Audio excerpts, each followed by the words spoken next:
Good afternoon, welcome back to ETV, the only official web TV of Electronica 2010. It has already been a frenetically busy morning here in Munich.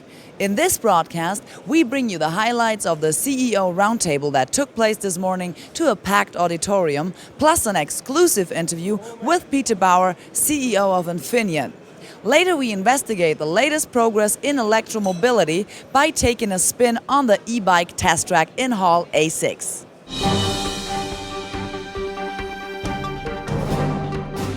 Reichert asked whether the crisis was predictable and what they experienced. Monsieur Richard, was the crisis in your eyes in any way predictable? Well, I think if it was predictable, we would have dealt with it in a more intelligent manner. But I think that what's important is that the semiconductor industry went through this crisis in a much more orderly fashion than previous crisis, and also is rebounding faster and I think stronger. Certainly for the companies on this distinguished panel, we use the whole adage, never waste a good crisis. It was a very interesting crisis in some ways. I mean, you look at the automotive market just as a segment of the semiconductor business, and it was down more than 50% in Q1 of 2009. The lessons learned from the crisis proved very interesting. It requires very good cooperation across the supply chain in future to balance this a little bit out. There was really something good in this crisis, which is for a very large part of the customer base, they gained a greater understanding and a more passionate desire to partner with us.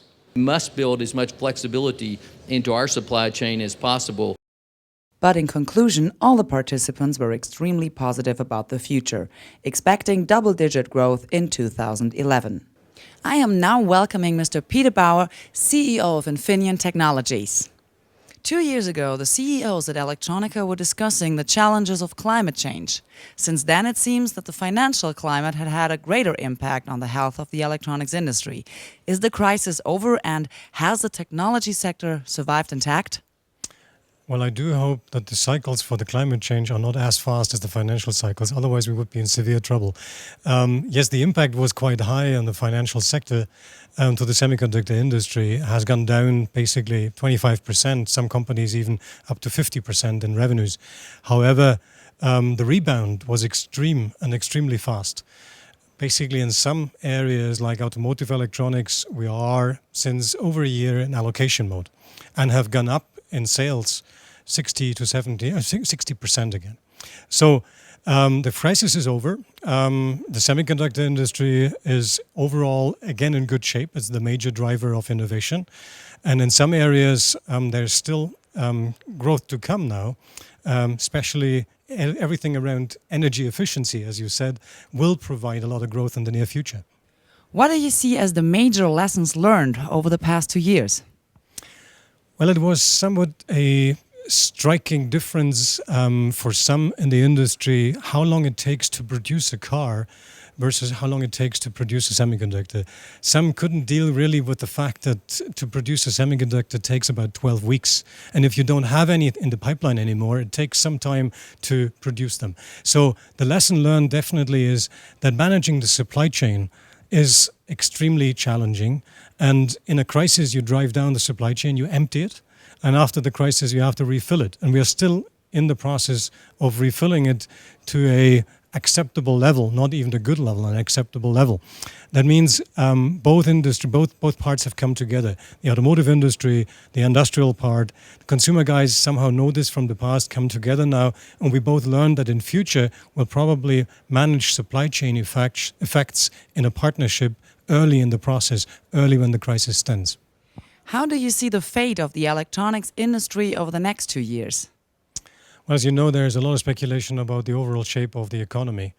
And no one knows where this goes. 600 billion being bought by the Fed is quite some money which is in the system. But I'm very much optimistic. I think there is no double dip scenario to be envisaged right now. So if so, and if China continues to grow, which is another belief, the electronics industry is going to be in good shape. We do believe that there is likely a double-digit growth scenario, low double-digit or maybe high single-digit growth scenario into 2011. And that means that some aspects for example, again with energy efficiency or security or mobility, will grow higher than that, and other industries or consumer related might grow a little bit slower next year. But the average should be around 10%. So let's look optimistically into the future. Thank you very much. Thank you very much, Ms. Bergman. It was a pleasure.